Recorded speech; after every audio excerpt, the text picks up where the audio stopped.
5 কোটি টাকার বিনিময়ে ডিসি পদায়ন সংক্রান্ত স্ক্রিনশট চ্যালেঞ্জ করলেন জনপ্রশাসন সচিব। পরীক্ষা নিরীক্ষার সুযোগ আছে বলছেন বিশ্লেষকরা। তখন আইফোনকে আমি ব্যবহার করি স্যামসাং। ওনারা কে কি দেখালো ওনাদেরকে জিজ্ঞেস করবেন। ফোনের ভিতরে চার্জার লাগানো আছে এবং ব্যাটারিটি আসলে চার্জ হচ্ছে, তো সেক্ষেত্রে বোঝা যাচ্ছে যে এই স্ক্রিনশটটি আপাত দৃষ্টিকোণ থেকে এডিটেড বলে মনে হচ্ছে না।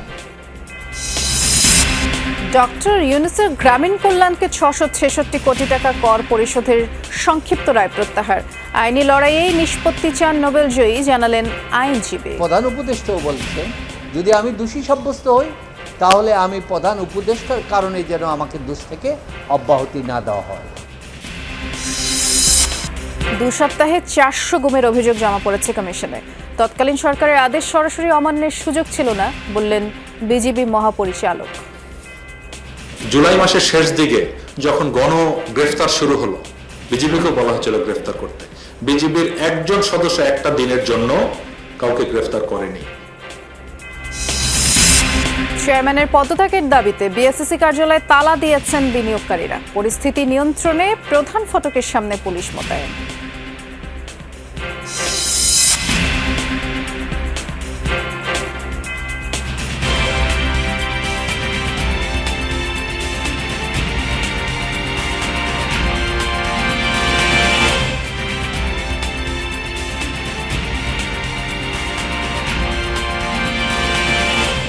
যমুনা নিউজে আমন্ত্রণ জানাচ্ছি, নুসরাত বৃষ্টির সাথে আছি। শিরোনামগুলো শুনছিলেন। ডিসি পদায়ন নিয়ে যুগ্ম সচিব ডক্টর জিয়াউদ্দিন আহমেদের সাথে হোয়াটসঅ্যাপ কথোপকথন ভুয়া বলে দাবি করেছেন জনপ্রশাসন সচিব মোখলেসুর রহমান। সচিবালয়ে সাংবাদিকদের তিনি বলেছেন ওই মোবাইলই তার নয়। ভুয়া নিউজ প্রকাশের বিরুদ্ধে প্রেস কাউন্সিলে যাওয়ার কথাও জানিয়েছেন সচিব। তবে হোয়াটসঅ্যাপের সেই স্ক্রিনশট আপাত দৃষ্টিতে সঠিক বলেই মনে করছেন এক আইটি বিশেষজ্ঞ। বাকিটা জানাবেন সহকর্মী আখলাকুস সাফা। জেলা প্রশাসক পদায়ন নিয়ে আলোচনা সমালোচনা প্রশ্ন যেন শেষই হচ্ছে না। প্রথমে হট্টগোল, এরপর 3 কোটি টাকার উড়ো চেক নিয়ে জল গড়িয়েছে অনেক। তদন্ত কমিটি গঠন করে চেক ইস্যু নাকচ করে দেয় জনপ্রশাসন মন্ত্রণালয়। উইদাউট এনি সোর্স এটা বড় ধরনের গুজব ছড়িয়েছেন। এবার সামনে এসেছে কয়েকটি টেক্সটের স্ক্রিনশট।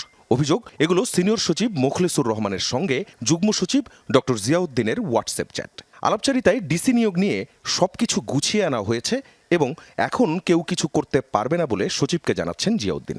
ওই টেক্সট অনুযায়ী সচিব নিজেকে নির্লোভ দাবি করে মাত্র 5C বা 5 কোটি টাকা দাবি করেন। উল্টো দিক থেকে তাকে সুখবর দিয়ে বলা হয় 10 কোটির কথা। যদিও পুরো বিষয়টি উড়িয়ে দিয়েছেন সচিব, বলেছেন ওসব স্ক্রিনশট ভুয়া। এমনকি যে মডেলের মোবাইল সেট দেখানো হয়েছে সেটি তার নয়। তখন আইফোনকে আমি ব্যবহার করি স্যামসাং। ওনারা কে কি দেখালো ওনাদেরকে জিজ্ঞেস করবেন হোয়াট ওয়াজ দ্য ডায়লগ। আমি এটা কিছুই জানি না। আমি এই সম্পর্কে if I say less it is better. আমি মধ্যবিত্ত পরিবারের মানুষ, আমার সরকার যে টেলিফোন দিয়েছে সেটাও আমি ব্যবহার করি না। আপনারা যারা জানেন আমার আগের যে নাম্বার সেটাই আমি ব্যবহার করতেছি সরকারিভাবে। সচিব বলেন প্রকাশিত খবরের বিরুদ্ধে ব্যবস্থা নেবেন। আমরা তথ্য সচিবকে চিঠি লিখেছি এবং সেখানে এই পত্রিকাটার নাম আছে এবং ব্যবস্থা নেওয়ার জন্য সরাসরি সরকারি চিঠি দেওয়া হয়েছে। এটা প্রেস কাউন্সিল আছে, অন্যান্য যার নিয়ম কানুন আছে আমার চেয়ে আপনারা ভালো জানেন, তারা ব্যবস্থা নিচ্ছে। হোয়াটসঅ্যাপের ওই স্ক্রিনশটগুলো আপাত দৃষ্টিতে অথেন্টিক বলে মনে করা যায় বলছেন আইটি খাতে অভিজ্ঞ তানভীর হাসান জোহা। বলছেন এগুলো পরীক্ষা নিরীক্ষার সুযোগ আছে।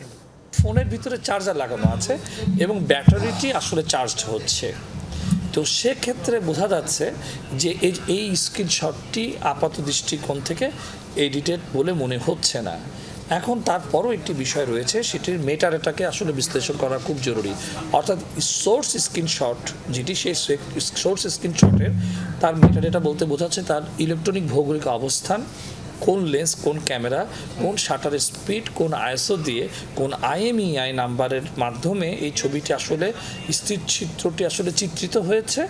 এরই মধ্যে আলোচিত যুগ্ম সচিব ডক্টর জিয়াউদ্দিন আহমেদকে জনপ্রশাসন মন্ত্রণালয় থেকে সরিয়ে সাভারের বিপিএটিসির MDS হিসেবে বদলি করা হয়েছে। সেখানে এখনও কাজ শুরু করেননি তিনি। যোগাযোগ করার চেষ্টা করেও জবাব পাওয়া যায়নি তার। আখলাকুস সাফা, যমুনা নিউজ, ঢাকা। এখন পর্যন্ত 400টি গুমের অভিযোগ জমা পড়েছে গুম সংক্রান্ত কমিশন অব ইনকোয়ারির কাছে।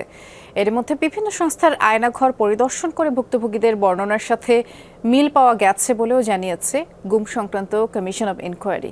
তবে কয়েক জায়গায় আয়নাঘরগুলোতে পরিবর্তন করার আলামত পাওয়া গেছে। সকালে এক ব্রিফিংয়ে এসব তথ্য জানানো হয়। বলা হয় সব অভিযোগ খতিয়ে দেখা হবে, অভিযুক্তদেরও করা হবে তলব। তবে যারা পালিয়ে গেছে তাদের বিরুদ্ধে আইনগত ব্যবস্থা নেবে কমিশন।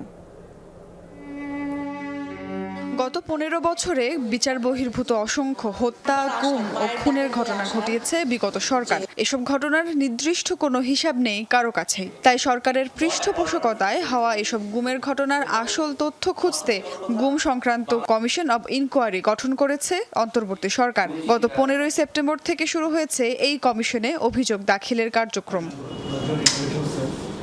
এরই মধ্যে গত মঙ্গলবার গোয়েন্দা পুলিশের কার্যালয় পরিদর্শন করেছেন গুম সংক্রান্ত কমিশনের 4 সদস্য। প্রায় 4 ঘন্টা ডিবি প্রধান সহ উচ্চ পর্যায়ের তদন্ত কর্মকর্তাদের সঙ্গে বৈঠক করেন তারা। বিভিন্ন ভবন পরিদর্শন করেন, ঘুরে দেখেন কথিত আয়নাঘরও। এখন পর্যন্ত সম্পূর্ণ কার্যক্রম নিয়ে সাংবাদিকদের সঙ্গে কথা বলেন গুম সংক্রান্ত কমিশনের 5 সদস্য। জানান মাত্র 13 কার্য দিবসে 400 গুমের ঘটনা জমা পড়েছে কমিশনে। খতিয়ে দেখা হচ্ছে সেগুলো। তো আমরা আমাদের কাজ করে যাচ্ছি এবং মানুষের অনেক রেসপন্স পেয়েছি। আমাদের ফর সাবমিশন অফ কমপ্লেন্টস আমাদের আর্লিয়ার ডেডলাইন বা টাইমলাইন ছিল আপনার 30 সেপ্টেম্বর 2024। সাবসিকুয়েন্টলি আমরা আরেকটা বিজ্ঞপ্তি দিয়ে টাইমলাইনটা আমরা এক্সটেন্ড করে আপ টু 10 অক্টোবর 2024 করা হয়েছে। কমিশনের সদস্যরা জানান পরিদর্শনের আগেই আয়নাঘরে বিভিন্ন পরিবর্তন করার আলামত পেয়েছেন তারা। তাই আর কোনো পরিবর্তন যাতে না করা হয় তা লিখিতভাবে জানানো হয়েছে। অনেকগুলো গুরুত্বপূর্ণ এভিডেন্স তারা নষ্ট করে দিয়েছে ওয়ালে পেইন্ট করে, যেখানে ভিকটিমরা একসময় বলেছিল যে তাদের অনেক কথা, নাম এগুলো লেখা ছিল।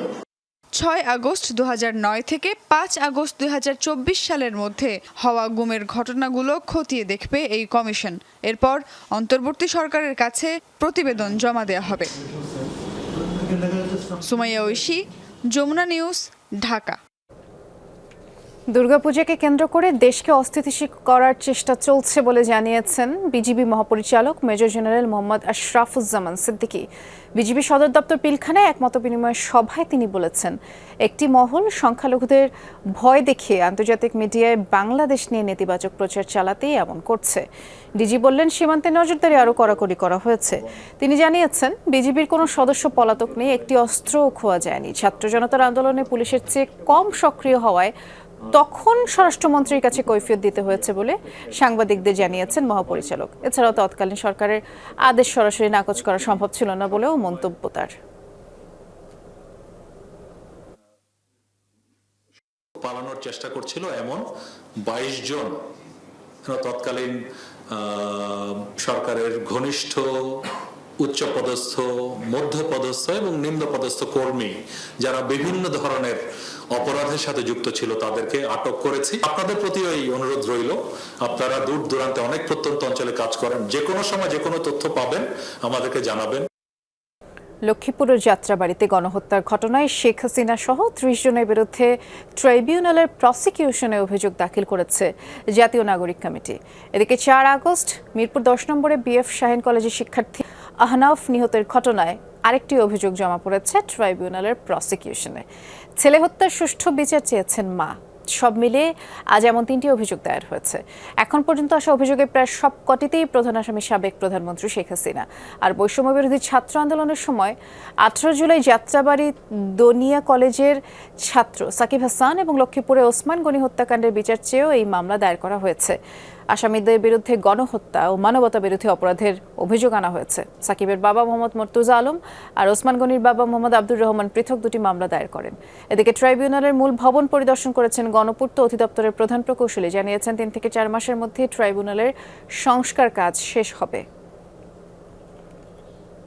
আজকে 3টা অভিযোগ জমা পড়েছে যতটুকু আমি জানি। 2টো অভিযোগ, একটা লক্ষ্মীপুরের, একটা যাত্রাবাড়ি। আমরা চাইবো এই ট্রাইব্যুনালে যারাই বিচারের জন্য আসবেন, বিচার প্রার্থী হোক অথবা আসামি পক্ষ হোক, তাদের কারো প্রতি যেন অমানবিক আচরণ না হয়। অন্তর্বর্তী সরকারের দায়িত্ব নেওয়ার পর একের পর এক মামলা ও আদেশ প্রত্যাহারে বিব্রত ডক্টর মোহাম্মদ ইউনূস। তার আইনজীবী বলছেন এতে করে ভুল বার্তা যাচ্ছে জাতির কাছে। জানালেন যে প্রধান উপদেষ্টা সব মামলা যথাযথ আইনি প্রক্রিয়ায় মোকাবেলা করতে চান। ডক্টর ইউনূসের গ্রামীণ কল্যাণকে 666 কোটি টাকা কর পরিশোধের আদেশ প্রত্যাহারের পরেই এই প্রতিক্রিয়া জানান তার আইনজীবী। ছাত্র জনতার গণ অভ্যুত্থানে আওয়ামী লীগ সরকার পতনের পর অন্তর্বর্তী সরকারের দায়িত্ব নেন ডক্টর মোহাম্মদ ইউনূস।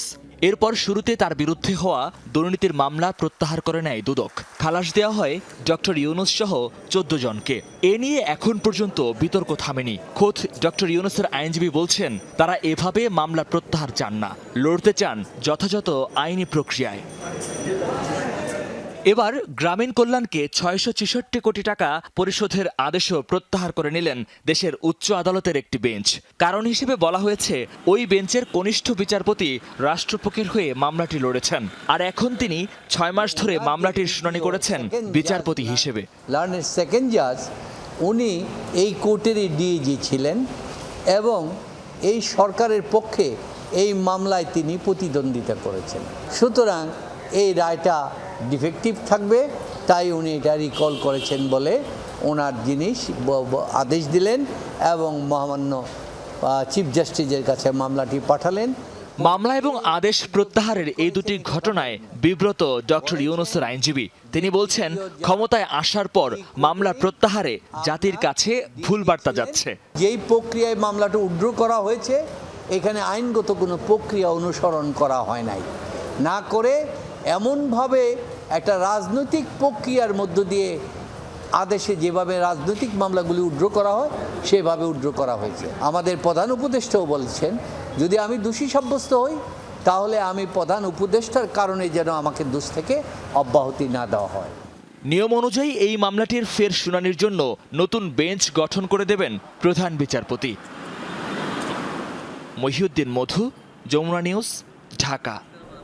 নিয়ন্ত্রক সংস্থা বিএসইসির চেয়ারম্যানের পদত্যাগের দাবিতে বিএসইসির কার্যালয় ঘেরাও করেছেন বিনিয়োগকারীরা। এক পর্যায়ে প্রধান ফটকে তালা লাগিয়ে দেন তারা। পরিস্থিতি নিয়ন্ত্রণে পুলিশ মোতায়েন করা হয়েছে। এর আগে সকালে ডিএসইর পুরাতন ভবনের সামনে মানববন্ধন ও সমাবেশ করেন তারা। এরপর দুপুরে বিএসইসি কার্যালয় ঘেরাও করেন। সমাবেশে অভিযোগ করা হয় বিনিয়োগকারীদের স্বার্থ রক্ষায় অনেকটাই উদাসীন বিএসইসি চেয়ারম্যান। নিয়ন্ত্রক সংস্থার ভুল সিদ্ধান্তের কারণে পুঁজিবাজারের কোনো উন্নতি হচ্ছে না। নীতি নৈতিকতার দায়িত্বশীলতা বলতে এই চেয়ারম্যানের কিছুই নেই। উনি যে ব্যাংকিং স্টাইলে চালাচ্ছেন এইভাবে চলতে পারে না। অথবা উনার মতন অথর্ব অযোগ্য লোক এখানে থাকার প্রয়োজন নেই। শিবলি কমিশন মিথ্যা মামলা দিয়ে বিনিয়োগকারীদেরকে হয়রানি করছে, সেই সমস্ত মামলা প্রত্যাহার করতে হবে। গত 16 বছরে যেভাবে ইউনিভার্সিটি থেকে ধরে এনে নিয়োগ দেওয়া হয়, এটা এই কারণে পুঁজিবাজারে আজকে এই দুরবস্থা। জরুরি সংস্কার দ্রুত শেষ করে নির্বাচন দিতে অন্তর্বর্তী সরকারের প্রতি আহ্বান জানিয়েছেন বিএনপির সিনিয়র যুগ্ম মহাসচিব রুহুল কবির রিজভী। বলেছেন স্বৈরাচার আওয়ামী লীগের পুনরুত্থান ঘটলে পরিস্থিতি আরও জটিল হবে। আর চেয়ারপারসনের উপদেষ্টা জয়নাল আবদিন ফারুকের অভিযোগ অন্তর্বর্তী সরকারকে স্থিতিশীল করতে সিস্টেমের ভেতরেই বসে আছেন বিগত আমলের কর্মকর্তারা। শেখ হাসিনা সরকার পতনের পর থেকে ধারাবাহিকভাবেই আন্দোলনে হতাহতদের সহায়তা করে আসছে আমরা বিএনপি পরিবার। সকালে মিরপুরে গিয়ে কোটা সংস্কার আন্দোলনে শহীদ তাহমিদ ও মাসুদ রানার পরিবারের খোঁজখবর নেন বিএনপির সিনিয়র যুগ্ম মহাসচিব রুহুল কবির রিজভী। সান্ত্বনা দেওয়ার পাশাপাশি দুই পরিবারকে আর্থিক সহায়তা দেন তিনি। শহীদ হয়েছেন, আহত হয়েছেন, যাদের চোখ অন্ধ হয়ে গেছে, তাদের জন্যই এটা আমাদের চেয়ারম্যান সাহেব করে দিয়েছেন আমরা বিএনপি পরিবার, সেটার পক্ষ থেকে আমরা আসছি। পরে রুহুল কবির রিজভী বলেন দেশের বৃহত্তর স্বার্থেই দ্রুত সংস্কার কাজ শেষ করতে হবে, নিশ্চিত করতে হবে গণতন্ত্র। পৃথিবীর দেশে দেশে দেখেছি বিপ্লবী সরকার খুব দ্রুত গতিতে, তড়িৎ গতিতে বিষাক্ত রক্ত বের করে দেয় সমাজ দেহ থেকে, রাষ্ট্র থেকে। এই কারণেই আমরা বলেছি অতি দ্রুত সংস্কারগুলো করে আপনি অবাধ এবং সুষ্ঠু নির্বাচনের ব্যবস্থা করুন। নতুন করে ফ্যাসিজমের আত্মপ্রকাশ হবে এইটা তো জনগণ চায় না। জনগণ চায় শেখ হাসিনা অন্য দেশের সাথে যে চুক্তি করেছে সেই চুক্তিগুলো বর্তমান অন্তর্বর্তীকালীন সরকার প্রকাশ করুক। দুপুরে জাতীয় প্রেস ক্লাবের সামনের অবস্থান কর্মসূচি থেকে শেখ হাসিনার সরকারের আমলে নিয়োগ পাওয়া বিতর্কিত আমলাদের অপসারণের দাবি তোলেন বিএনপি চেয়ারপারসনের এই উপদেষ্টা। 1996 সাল থেকে 2024-এর 7 জানুয়ারি পর্যন্ত যারা অবৈধ সংসদের সদস্য ছিলেন, তত্ত্বাবধায়ক সরকারের উপদেষ্টার কাছে জানতে চায় কেন আইনের আওতায় তাকে এখনো তাদেরকে আনা হয়। পতিত সরকারের দোসররা এরই মধ্যে গার্মেন্টস শিল্প সহ নানা কিছু ধ্বংসের পায়তারা করছে বলেও অভিযোগ করেন তিনি। তারা আবার নতুন করে চাঙ্গা হচ্ছে। শরীফুল ইসলাম খান, যমুনা নিউজ, ঢাকা। সাবেক প্রধানমন্ত্রীর পুত্র সজীব ওয়াজেদ জয়কে অপহরণ করে হত্যা চেষ্টার মামলায় জামিন পেয়েছেন দৈনিক আমার দেশ পত্রিকার সম্পাদক মাহমুদুর রহমান। সকালে ঢাকা মহানগর দায়রা জজ আদালতের বিচারক শামস জগলুল হোসেন তার জামিন মঞ্জুর করেন। একই সাথে সাজার বিরুদ্ধে আপিল করেছেন মাহমুদুর রহমান। 6 বছর পরে দেশে ফিরে গত 29 সেপ্টেম্বর ঢাকার অতিরিক্ত চিফ মেট্রোপলিটন ম্যাজিস্ট্রেটের আদালতে আত্মসমর্পণ করেন তিনি, আর সে সময় তাকে কারাগারে পাঠানো হয়। শারদীয় দুর্গাপূজা উপলক্ষে উপকূলীয় এলাকায় টহল ও নজরদারি বৃদ্ধি করেছে বাংলাদেশ কোস্ট গার্ড। সকালে বাংলাদেশ কোস্ট গার্ড সদর দপ্তরে সাংবাদিকদের সাথে মতবিনিময় সভায় কথা জানায় তারা। বলেছেন, দেশের আইন শৃঙ্খলা পরিস্থিতির কারণে সরকারি গুরুত্বপূর্ণ স্থাপনাসমূহের পাশাপাশি বিভিন্ন ধর্মীয় উপাসনালয়সমূহ রক্ষার দায়িত্বে নিয়োজিত ছিল কোস্ট গার্ড। এরই ধারাবাহিকতা 1 অক্টোবর 2024 তারিখ থেকে প্রতিমা বিসর্জনের দিন পর্যন্ত নিরাপত্তা কার্যক্রম অব্যাহত থাকবে।